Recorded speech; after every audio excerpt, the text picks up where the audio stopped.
இதை பார்த்ததுமே நீங்கள் எல்லாருமே என்னென்னு கண்டுபிடிச்சிருப்பீங்க. இதுதான் சீம்பால் திரட்டு. இன்றைக்கி நம்மக்கிட்ட வந்து கொஞ்சமாக சீம்பால் கிடச்சிச்சு. அதை வச்சு தான் இன்றைக்கி வந்து ட்ரெடிஷ்னல், அதாவது பாரம்பரிய முறையில் சீம்பால் திரட்டு எப்படி பண்ணுறதுன்னு பார்க்க போகிறோம். ஃபஸ்ட்டு இதை ஒரு ஃபில்ட்ரு பண்ணி எடுத்து வச்சுக்கோங்க. அடுத்ததாக ஒரு அடுப்பில் ஒரு கடாய் வச்சு, கடாய் நல்லா சூடானது இப்போ நம்ம வச்சுருக்கிற சீம்பால் அது கூட சேர்த்துட்டு நல்லா ஹை ஃப்ளேமில் வச்சுருங்க. இந்த சீம்பால் பார்த்திங்கன்னா உடம்புக்கு ரொம்பவே ஆரோக்கியமானது. இதில் பார்த்திங்கன்னா நிறைய நோய் எதிர்ப்பு சக்தியும் எலும்புகளை வலுவடைய செய்யக்கூடிய நிறைய விட்டமின்ஸும் இருக்குது. இதை வந்துட்டு நல்லா ஒரு கொதி வந்ததும் இதை வந்து ஒரு கரண்டி வச்சு நல்லா வந்து கலரி விட்டுட்டு, இதில் வந்து ஒரு பிஞ்ச் சுக்கு பொடியும் ஒரு பிஞ்ச் வந்து ஏலக்காய் பொடியும் நான் எடுத்து வச்சுருக்கேன். அதையும் இது கூட சேர்த்து நல்லா கொதிக்க விடுங்க. இப்போ வந்து நிறைய பேர் இந்த சீம்பாலை வந்துட்டு நம்ம புட்டிங் மாதிரி நிறைய இடத்துல சாப்பிட்ருப்பீங்க. பட் அந்த காலத்துலலாம் பார்த்தீங்கன்னா கிராமத்துலலாம் இந்த மாதிரி தான் செய்வாங்க. பட் இதோடைய டேஸ்ட்டு அதை விட இன்னும் சூப்பராகவே இருக்கும். இந்த மாதிரி நீங்கள் செய்யும்போது தண்ணி எதுவும் ஆட் பண்ணக்கூடாது.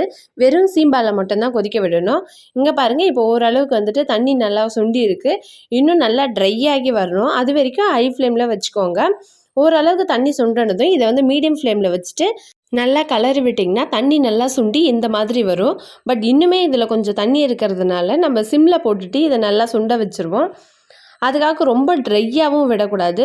ஓரளவுக்கு தண்ணி எல்லாமே சுண்டி வந்ததும் இந்த ஸ்டேஜில் வந்துட்டு ஆஃப் பண்ணி எடுத்துருங்க. யாரெல்லாம் இந்த சீம்பால் திரட்டை இந்த மாதிரி சின்ன வயசில் சாப்பிட்ருக்கீங்கன்றத கமெண்ட் செக்ஷனில் கமெண்ட் பண்ணுங்கள்.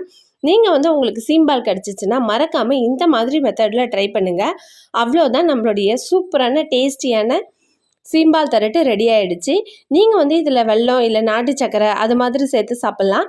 எனக்கு வந்து சின்ன வயசுலேயே இது சக்கரை போட்டு சாப்பிட்டா தான் எனக்கு ரொம்ப பிடிக்கும். ஸோ நான் இன்றைக்கி வந்து ஒயிட் சுகர் தான் ஆட் பண்ணியிருக்கேன். இதை வந்து கலந்துட்டு நல்லா கலரி விட்டிங்கன்னா சக்கரை அதிலே நல்லா மெல்ட் ஆகிடும். இதை நல்லா கலரி விட்டுட்டு ஒரு வாய் எடுத்து வச்சிங்கன்னா அவ்வளோ ஜூஸியாக டேஸ்டியாக இருக்குங்க இந்த சீம்பால் திரட்டு.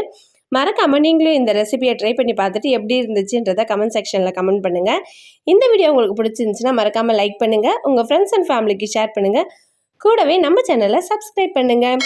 See you, bye.